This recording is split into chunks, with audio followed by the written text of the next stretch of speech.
What happens to the body and the brain when we don't sleep for a day or two? I'm asking this because when I was in my college and back then, there were times when I would skip my sleep for a day easily because I'll pull an all-nighter if there's a important project ahead of me, or if I am partying, just like that. So what happens when we don't sleep for like a day or two maybe? So I mentioned earlier that I'm a critical care physician. I did a fellowship in critical care medicine.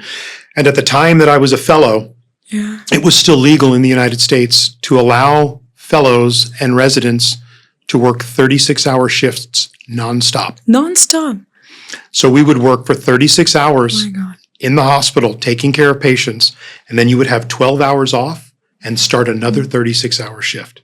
So in those 12 hours, you had to make up for 2 days of no sleep, being a husband or a father or a friend or whatever. Everything other than being a doctor. Everything had to be squeezed into those 12 hours for 2 days and then just do it again.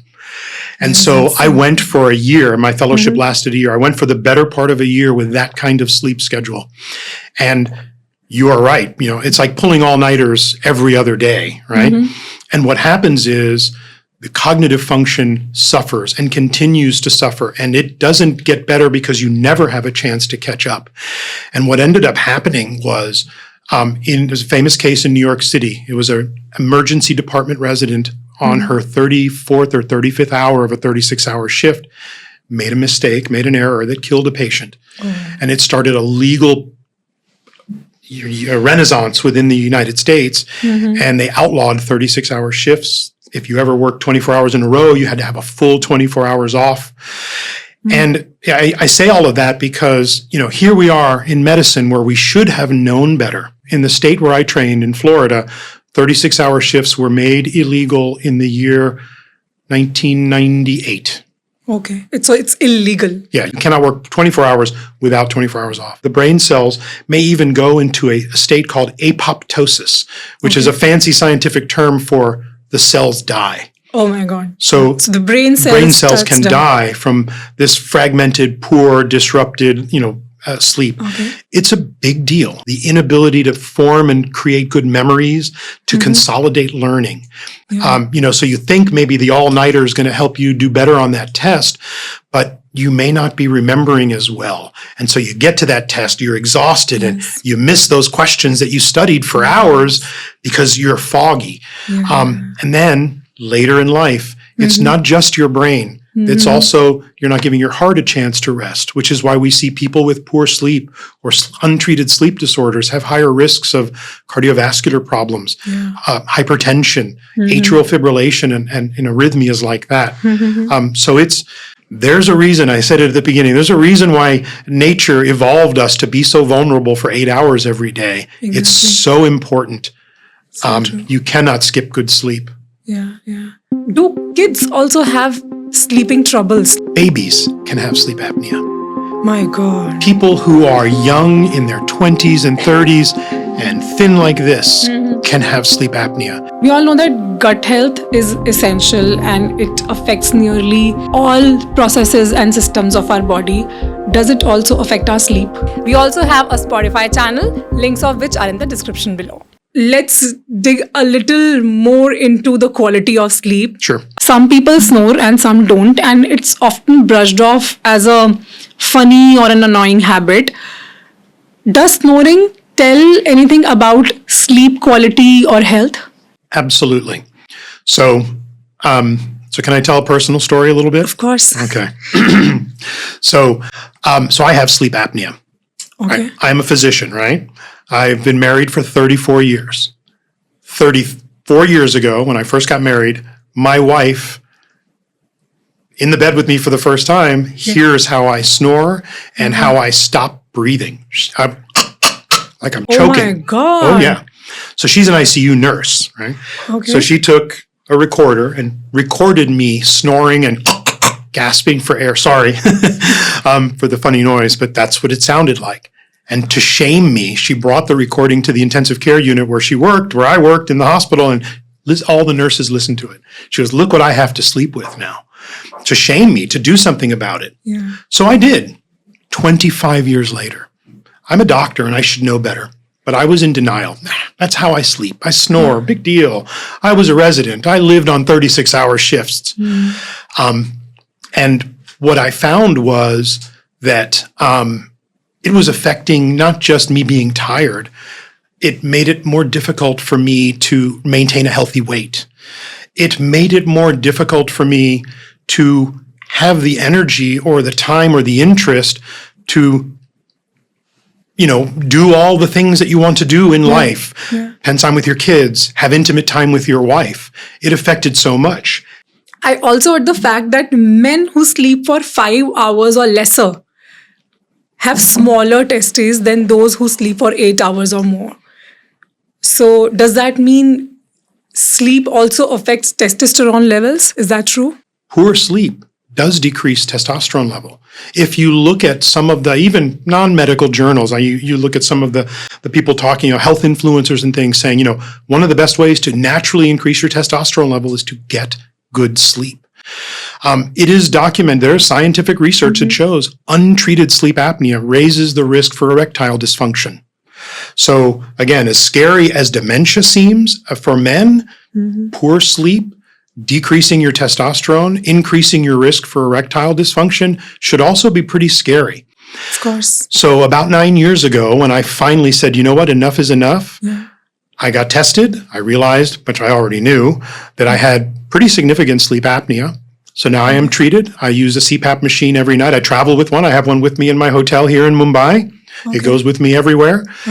All of a sudden, I had more energy for everything, including the intimate time with my wife. And as I started telling my friends that I was on CPAP therapy for my sleep apnea, one question kept coming up from the wives and the husbands. That's not very sexy, is it?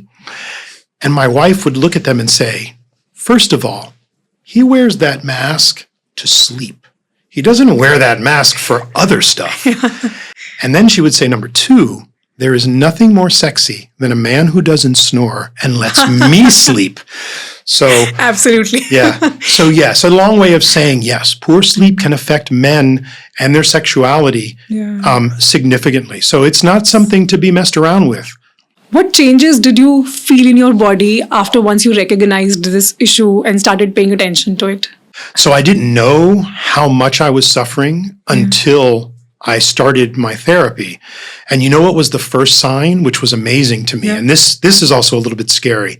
The first full night that I slept on the CPAP machine was the first night in about 20 years that I could remember having a dream. Wow. My sleep was so fragmented. So when you do the sleep study, they give you a number. It's called the AHI. It stands for Apnea Hypopnea Index. It literally means this is the number of times you stop breathing every hour. So mine was in the 30s. That means which every is two... on the higher side?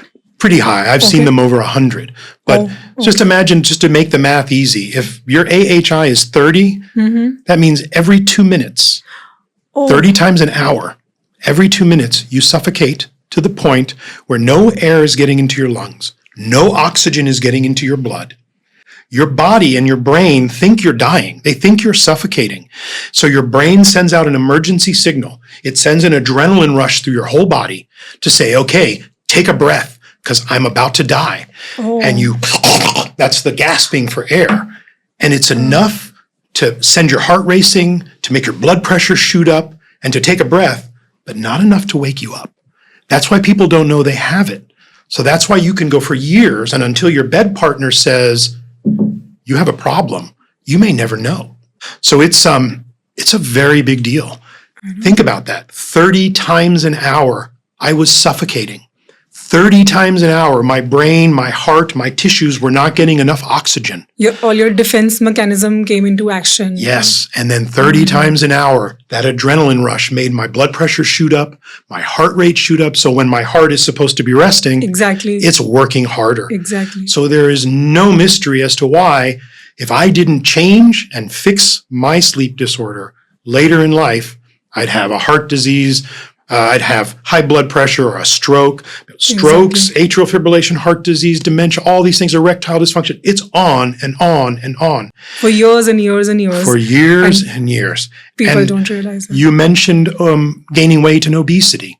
Poor sleep makes it very easy for you to gain weight, because when you don't sleep well and you're tired and your brain is craving energy, you crave all the wrong things. No one craves a salad at 3 a.m, right? When you're sleep deprived, you want snacks, sweets, you eat junk food. Absolutely. Because your brain is craving quick energy. So we don't make good decisions. And when you think about health, and I as I mentioned, I follow you online, and I admire how open you are about your own journey, the struggles you've had with, you struggled with your weight and your health, and you're finding ways to help the people of India understand their health better. When I think about health in general, we talk about the 3 pillars of health: diet, exercise, and sleep. But we ignore sleep. We almost, pardon the term, fetishize diet and exercise. Boy, that latest craze, let me do it. Yes. Sign me up. Yes. But you mentioned sleep. It's okay. I live with 5 hours of sleep. I'm fine.